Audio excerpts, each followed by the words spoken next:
अस्सलाम वालेकुम नाज़रीन। पारा जहां ने फैसल वावड़ा को सामने बिठाकर ऐसे सख्त सवालात किए कि फैसल वावड़ा के पास उन सवालों के कोई भी जवाब नहीं थे। पारा जहां ने उसके मुंह पर पूछा कि तुम वैसे तो बड़ी जमहूरियत की बातें करते हो, लेकिन तुम्हें सेनेटर बनाने वाले कौन लोग थे। इस पर फैसल वावड़ा का क्या रद्द-ए-अमल था, आइए पहले उनकी गुफ्तगू सुनते हैं, फिर इस पर बात करते हैं। आप किसी जमात का हिस्सा नहीं है ना इस वक्त में, तो सेनेटर कैसे बन गए, आपको कैसे वोट मिले? देखिए, मैं आपको उसका बता दूँ, अगर आप इसको सियासी तौर पर देखेंगे, मेरा बहुत अच्छा ताल्लुक है, मेरा बड़े का ताल्लुक है ज़रदारी साहब के। मैं उनकी सियासत से अग्री डिसएग्री ज़रूर कर सकता हूँ, लेकिन उन्होंने मुझे बेटे की तरह इज्जत दी।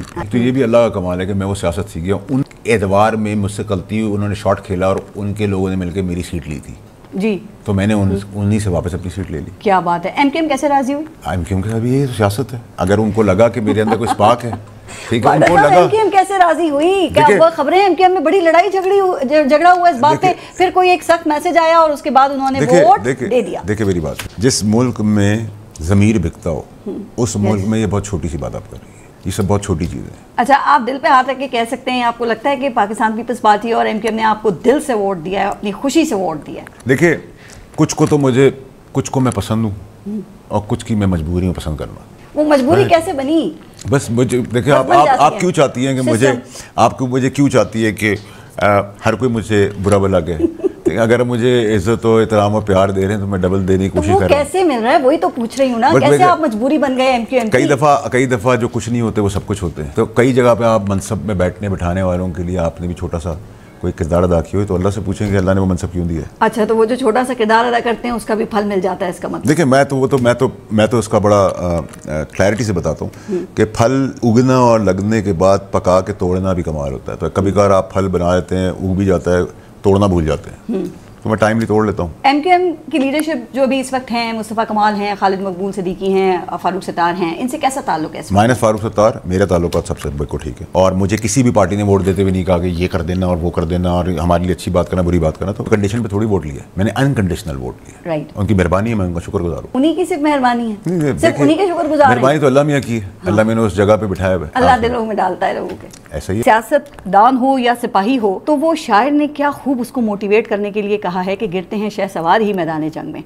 लेकिन आपका जो मामला है वो गिरते हैं शहसवार ही मैदान जंग से निकल कर आसमान से गिरा और खजूर में अटका वाला हो गया है, क्यों? देखिए पारा साहब, मुझे तो इस चीज़ का इल्म नहीं है। मुझे तो पहले भी इंसाफ नहीं मिला, ना मैंने अपनी किसी प्रेस कॉन्फ्रेंस में किसी स्पेसिफिक आदमी के लिए कोई बात की है। मैंने अगर बात की है अब्दुल गफूर से और आप मुझे यहाँ फ़ोन करके कहेंगे तुमने मेरे लिए बात की, तो आपकी सोच है। आप पहले भी भुगत चुके हैं, कौमी असेंबली और सेनेट की सीटों से महरूम हो चुके हैं, फिर एक ऐसे मामले में बोल पड़ने से डायरेक्टली कोई ताल्लुक नहीं है आपका। देखिए मेरी बात सुनो बहन, मैंने ये सवाल जवाब शुरुआत, तो मैं तो उसको इस तरह देखता हूँ कि शायद अभी तो मैं खड़ा हुआ हूँ, तो अगर मैंने उनकी आवाज़ उठाई है तो मैंने गुनाह कर दिया, तो मैं ये गुनाह एक कबीरा 5 करोड़ दफ़ा करूँगा, 5 करोड़ दफ़ा। आप समझते हैं आपने कोई तौहीन अदालत नहीं की? मैंने किसी अपने मौक़िफ़ पे खड़े। देखिए मेरी बात सुनिए, मैं बिल्कुल अपनी प्रेस कॉन्फ्रेंस के एक एक हर्फ, एक एक लफ्ज़, क्योंकि मैं किसी कैफियत में बात करना चाहती थी प्रेस कॉन्फ्रेंस पे, हम बात नहीं कर सकते क्योंकि सुप्रीम कोर्ट ने उसके ऊपर पाबंदी लगा दी है। अगर सुप्रीम कोर्ट ने मुझे मेरी प्रेस कॉन्फ्रेंस पे मेरे साथ, तो फिर बेइंसाफी होगी ना। सर एक बात, तो आप हुकूमत का हिस्सा नहीं है, आप फौज का भी हिस्सा नहीं है, आप ब्यूरोक्रेसी का भी हिस्सा नहीं है, आप अटॉर्नी जनरल भी नहीं है, तो मैं सिर्फ ये कह रही हूँ कि अदलिया के मामले में बात करने की क्या जरूरत है? मैं पाकिस्तानी हूँ, आप जबरदस्ती किसी से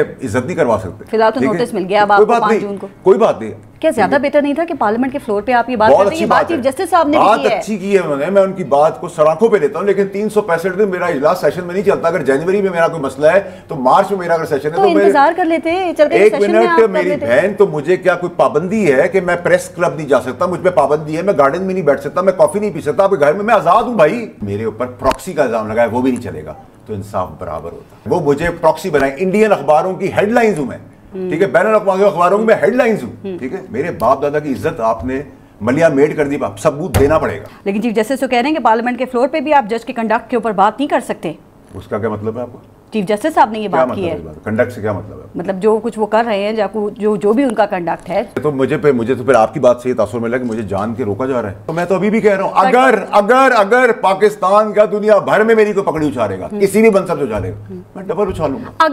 अगर तौहीन अदालत लग जाती है तो माफी नहीं मांगूंगा, बात को नहीं खत्म करूंगा। अदालत में मुझे जेल दे देंगे, गला काट देंगे, फांसी दे देंगे। ये हुकूमत क्या कर रही है? ये किस मर्ज की दवा है? हुकूमत ये काम कर लेती, अपने इदारों को, अदलिया को, मीडिया को, आप लोगों को एस्टैब्लिशमेंट को बचाने आती, वो तो मजे ले रहे हैं, ये लड़ रहा है PTI वाले से, वो लड़ रहा है फौज के साथ, ये लड़ रहा है दरिया के साथ, हमारी पुअर परफॉर्मेंस जो उस पर कोई बात नहीं हो रही, हम सायरन वाले बड़े बड़े घरों में नहीं। ये आगे बढ़ने के तरीके हैं जो भी आप पहले बता रहे थे, यहाँ पे तो यही हमने होते हुए देखा है। सर अल्लाह सबको हिदायत दे, लेकिन ये इसमें सिर्फ अदलिया का कसूर तो नहीं है ना जो आप बात कर रहे हैं, असल जिम्मेदारी तो इस गवर्नमेंट की आती है, ये भी सो रही है। फिर अब मुझे आपने खींच के कराची में मैं बैठा हूं, इस्लामाबाद के बाग का फूल मुझे ले आए, फैसल ऑर्डर करा दो, ठीक है, जिन्होंने गालियां दी, तमस्कर उड़ाए, नाम ले लेके PTI, नाम ले लेके नून लीग, बुलाया किसी को तौहीन अदालत में।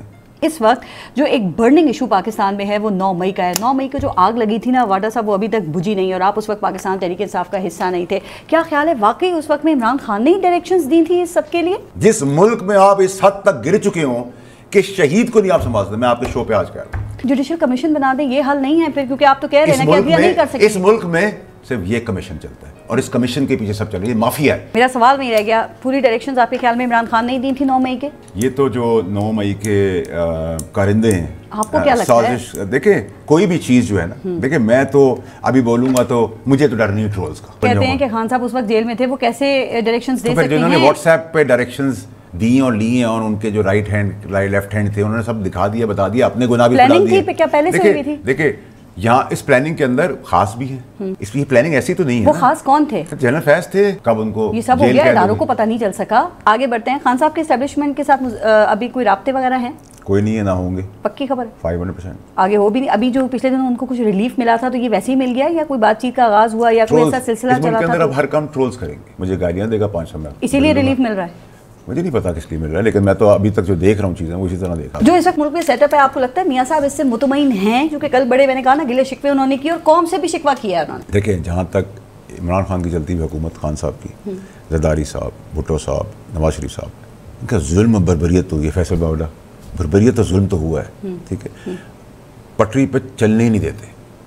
वो उसका बेटा है, वो उसकी बेटी है, उसका बहू है, उसका दामाद है, उसका ये है, उसका वो है, फलाना है, और है भी ऐसे ही ना। ऐसे तो मुल्क तो आपकी अपनी बाप की जागीर समझ के चलाया जा रहा है। इट्स फैमिली कॉर्पोरेशन, जब चाहे इसको मोड़ दें, मूम की तरह जब चाहे मोड़ दें। इस सिस्टम में, इस निज़ाम में मियां साहब के लिए अब जगह है? चौथी मरतबा वज़ीर आज़म बन सकते हैं आपके ख्याल में? मेरे ख्याल से शायद अफसोस की बात यही है कि इनको ये फील हो रहा है, जो उनके भाई जो उनकी तारीफों के पुल बांध रहे थे, जब कुर्सी पे बैठ कुर्सी ले लेता है कोई किसी से। ये तो देखिए इक़्तिदार की जंग है, बाप बेटे को नहीं छोड़ता, बेटा बाप को। आपने कहा आखिरी इक़्तिदार है, नून लीग का अक्सर जगह आपकी कहते हैं, क्यों कहते हैं आप? मैं तो बहुत सारी पॉलिटिकल पार्टीज का आखिरी इक़्तिदार है। नाज़रीन, आज फैसल वावड़ा जमहूरियत की बात करता है और अदलिया पर इल्ज़ाम तराशी करता है, हमेशा उन जजेस पर इल्ज़ाम तराशी करता है जो हमेशा हक और सच की बात करते हैं। किसी ताकतवर की तरफ से डिक्टेशन लेने को तैयार नहीं है, और वो कहते हैं कि हम हक और सच के साथ डटकर खड़े हैं और हम कानून और आइन के मुताबिक फैसले करेंगे। और फैसल वावड़ा को इस बात की बड़ी तकलीफ है कि ये जजेस हक और सच की बात क्यों करते हैं। यूँ तो फैसल वावड़ा ज़ाहिर बड़ी अच्छी बातें करता हुआ दिखाई देगा, जमहूरियत का अलंबरदार भी बनेगा, लेकिन अगर देखा जाए तो फैसल वावड़ा जिस तरह से सेनेटर बना है, बूट पॉलिश करके, चापलूसी करके ही इस तरह सेनेटर बना जा सकता है।